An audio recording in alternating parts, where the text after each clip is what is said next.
Welcome back to The Nation, and we've been discussing sexism in politics. Julie Collins is the Minister for the Status of Women. I wanted to ask you, Julia Baird made a point about in Julia Gillard's slapdown speech. I guess that's what we could call it. That's what many commentators have called it. It was perhaps the first time, Julia Baird thought it was the first time that she has brought up sexism. She hasn't really played this card before. Why this time? Well, I think that she is responding to a whole series of comments, and the fact that the issue of Peter Slipper was being essentially, compared to or being used for political purposes, and she had said that she didn't agree with his comments and they were being compared to other comments. And I think that, she said enough is enough. We have to call sexism when it happens, and I'm going to do that because, for the women of Australia who put up with it every day, day in, day out, in their workplaces, wherever they might work, that we actually do have to stand up to it. It's not okay no matter where it happens, and that means it's not okay in the Parliament either. On that particular day, was it a shield, as Kelly O'Dwyer and the Coalition are saying? I found the comment that it's a shield outrageous. I think we should stand up to sexism wherever it happens, and I think that the Prime Minister had every right to. I think the Prime Minister's been very conscious of the fact that she is the first female Prime Minister, and she's been very conscious, I think, to be cautious about how she responds to that. She has said it before, though, Helen. This is not the first time. Let's be a little bit real about it. When she was under pressure to answer questions about her role in setting up an account for her boyfriend at the time. But that was the media. She was having a go at the media more, Kelly, rather than in Parliament. She said that basically anybody who raised these allegations was somehow being sexist. She stood up for nearly an hour and answered questions in a press conference, Kelly. I'm trying to just, make a comment here in relation to the comment that you've made, and I think that is quite a dangerous precedent to set, which is that if you want to look at the record or character of an individual and they happen to be female, that somehow you are then going to be attacked as either sexist or, in the case of Tony Abbott, he's been called a misogynist. Now, that is a very serious charge. To say that somebody is a misogynist and they engage in misogynistic behaviour, that says that they are women-hating. Quite frankly, it offends me that we are throwing this term around so easily and so lightly, because there is true vile misogyny that occurs in the world. And I gave a speech in the Parliament just recently about the Pakistani girl who is 14 years of age, who's been shot in the head by a member of the Taliban because she simply wanted to get on a bus to go to school to be educated. Now that is misogyny. And every moment we waste... Kelly, that is a ridiculous argument. It is not. To say that because there's worse misogyny somewhere else we shouldn't address it here? I'm saying that every moment we waste on invented misogyny is a moment we don't actually invent misogyny. So tell me, what is it that Tony Abbott has done that is misogynistic? Well, he's made plenty of comments, things like when you make an honest woman of yourself. That's misogyny, is it? It's certainly sexist. So is that misogyny? It's more than that. Because I'm not going to get into a debate about the meaning of words and your interpretation versus others. Because words are powerful. And I think as the Minister for the Office of the Status of Women, you, of all people, need to be very careful about how these charges are leveled. I will give you an example. He was asked somewhere about something, somewhere about something, that's will women be in charge or women won't be in charge? And he said, that's not a bad thing, is it, about women not being in charge? That is misogyny. This is part of what Julia Gillard detailed in her speech the other day. And he's made comments that, women might not have the aptitude to lead or to issue command, and comments like this. And there's a whole history of them written down. No one's come out. But Kelly, are you supporting those sorts of... What I'm saying is that there were dates and times in the PM speech. I think that sometimes politics is robust.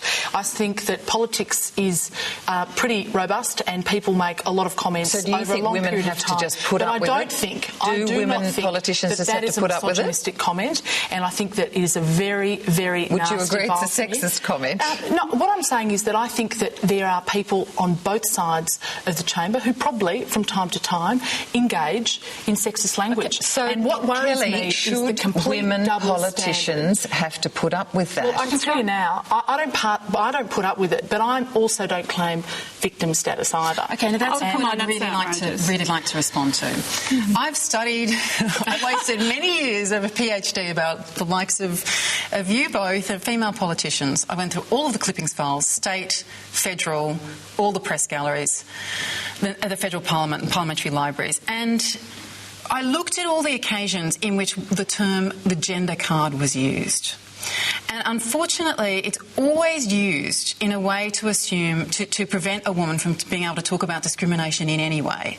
And to assume that when you say, well, let's talk about this coverage, is there something sexist in it, that you're therefore saying that your behaviour is impeccable, that you've done nothing wrong, that you're flawless, that you are beyond criticism. And that's actually that's a very simple way of looking at it. And I think the gender card is the same way the race card is being used to stop African Americans to talk about racism. And I think the reason why we have a Prime Minister who's not really addressed it before. She's brought it up, she's mentioned misogyny, but not really addressed it in the same way. And the reason why it was so shocking is because people always say the gender card is about being a victim and it will be very harmful. But what she was actually doing in that speech was not claiming victim status, but she was accusing him of being something. And I thought that was a very profound shift.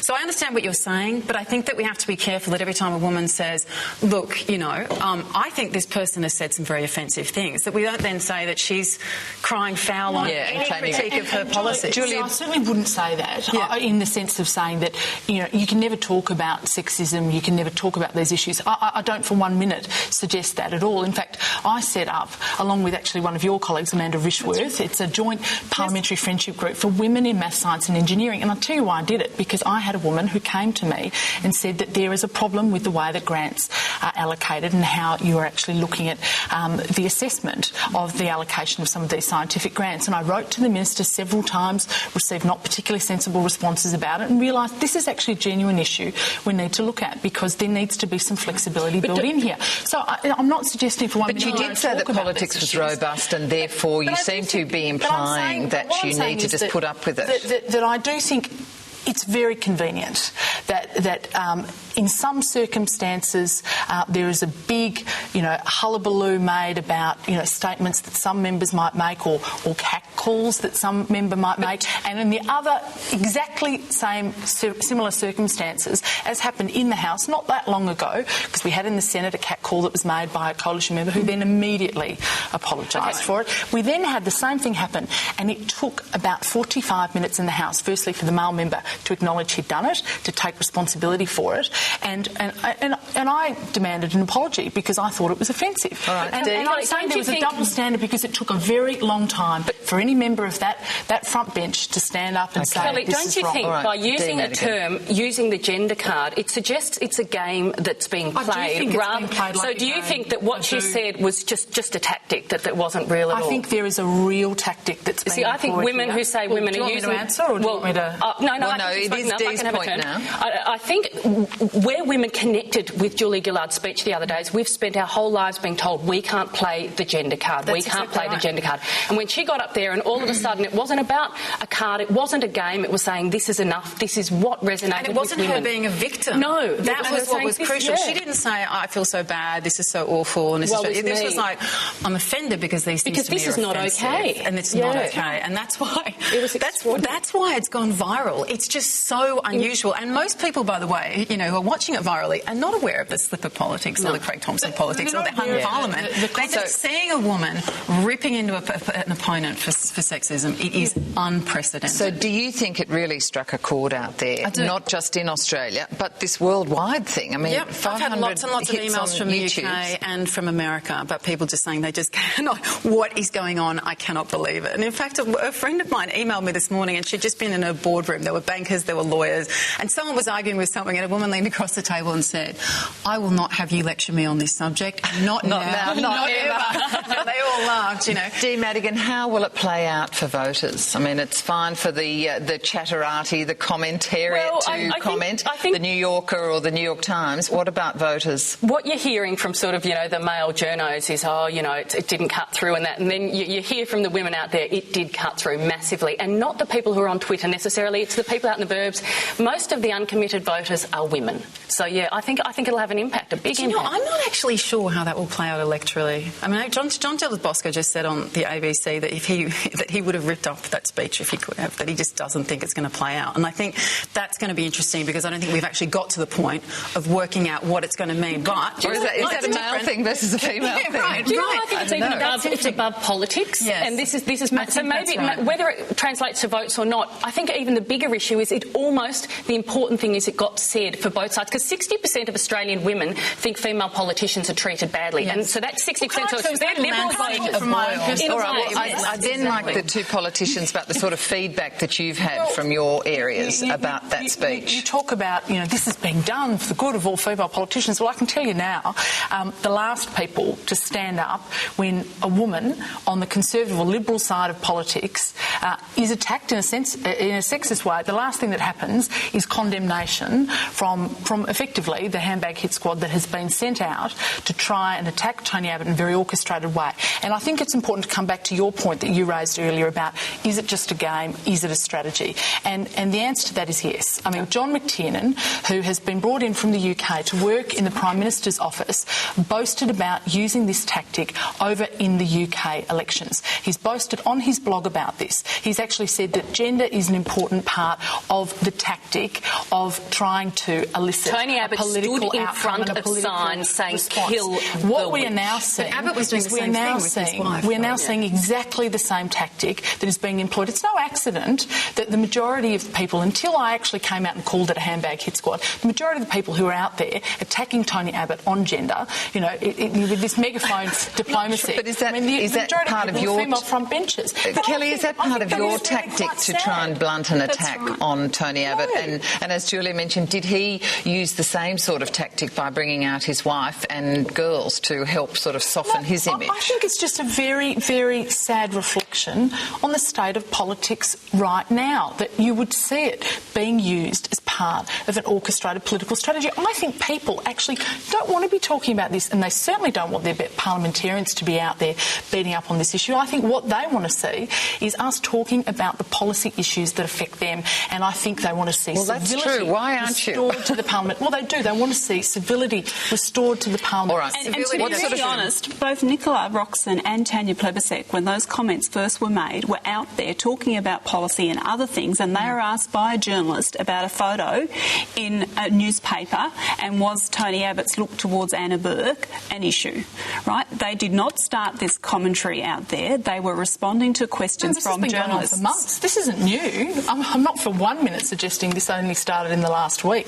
This has been an orchestrated strategy that has been employed for some time. Speaking of orchestrated strategies, I mean, Tony Abbott with his wife spent the whole weekend, out new sensitive Tony, and then 2 days later it turns up in Parliament. It was kind of the shortest rebrand in history. Think that one of the issues that people want to talk about, a lot of women feel hasn't been talked about, is sexism. And I actually think there's a good side to both parties saying, we care about women, we think sexism is unacceptable. Yeah, but one point I do agree with you on. I do agree that politically we have a long, ignoble history of both sides of politics accepting sexism much more readily when it's on their side. And I did notice that really a lot in the US presidential election campaign, the last one.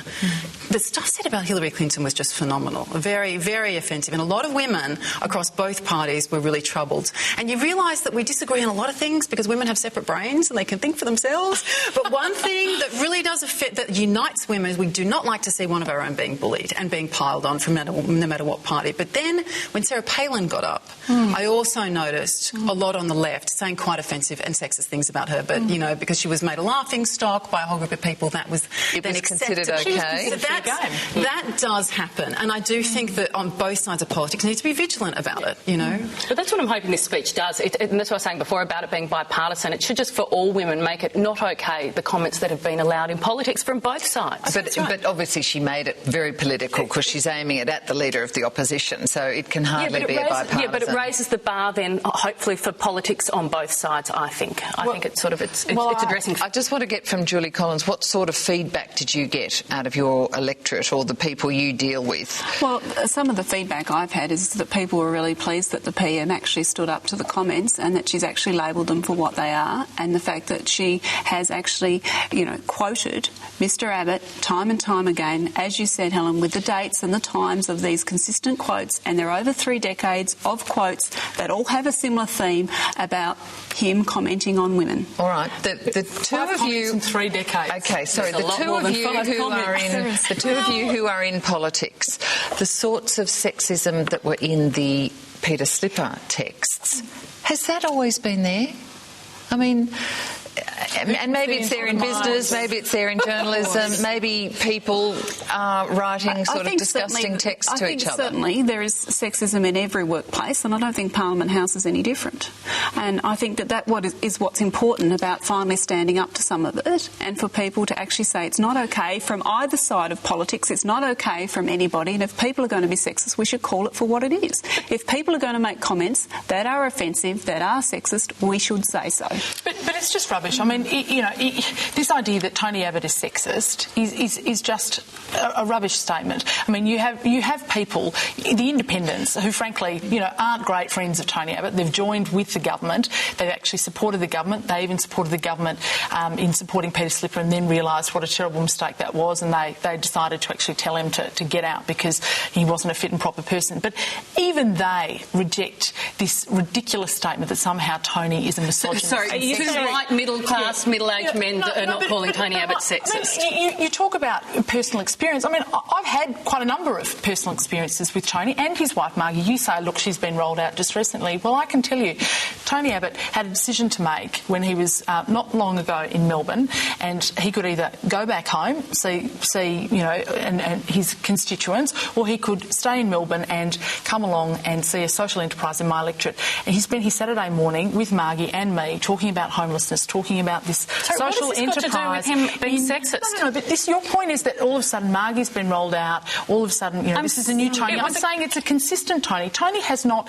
But Margie has never made a public speech before. Even Tony Abbott said that. No, that's true. She hasn't made a public speech. But what I'm saying is there is a consistency in Tony's behaviour. There's not a newfound interest. This was a new strategy, him having Margie come out, and deliberate to soften his image. Of course it was a strategy. There did seem to be a marking in the polls that was going against him that brought up this whole problem with women. Frankly, and I think you really ought to apologise for that, because that's basically saying Margie's just a pawn of her husband. No, I'm saying it's a strategy. I didn't say she wasn't part of that strategy. Has been used to somehow some puppet of No, Tony. I didn't say a puppet. Margie Abbott is a very educated, thoughtful woman. She said herself she wanted the attacks on to her be husband, part of it. and she came out to talk about the man that she has been married to. That is a strategy. 24 years, who has been raising a very good father. That doesn't mean he's not sexist. No. Well, that's then saying that Margie Abbott, for 24 years, has been married to a sexist. But Kelly O'Dwyer, do you accept that there could be... Of course, nobody questions that he would love his wife and he loves his girls and he gets on extremely well with his chief of staff. That wasn't what they were questioning. And, of course, Margie Abbott has seen that side of him. Do you accept that the Prime Minister was allowed, in her speech, to detail what she has seen as sexist comments from him? That's what she's experienced. You're saying it's a rubbish statement. Well, I think it's a rubbish statement. What she has experienced hearing from his mouth or reading from him. If somebody genuinely feels something, then they respond at the time and they say it. I think that what has happened here is we're seeing desperation politics. We are seeing distraction politics 101, and we are seeing gender being used in this way. And I think that is a very sad state of affairs. Right. I know. Just very quickly, because we're going to go to that break. Feminists in the Liberal Party who would probably vow to the death that Tony Abbott's not a misogynist, or even that he's not sexist, but they would say that the things he said, women by physiology and temperament not really adequately equipped for leadership. is a sexist thing to say, and I know they object to it because I've spoken to them. This is not exclusive to the Labor Party, and we should be having a discussion about are women equipped to lead the country? Are they equipped to be members of Parliament? If so, then he either misspoke or he regrets it, and that's a different conversation. Tony Abbott actually was on the record in saying he thought it was a great thing that we had our first female Prime Minister. He thought it was a great thing we have our second female Speaker. So I think this idea that Tony somehow has a problem with strong, capable women is, again, this very manufactured line that's being trotted out as part of a political strategy and a political ploy. Did he not say the comments that the Prime Minister listed, though? Absolutely. But we need an explanation. Kelly, did he say that those I things? don't know. I mean, I okay. say it. Well, you said they were rubbish, but now you're saying you don't know that they were rubbish. I'm saying that what is rubbish is this strategy that's being employed. You have made that point. We do have to take a break. We're going to be back with more of The Nation in just a moment. Stay with us.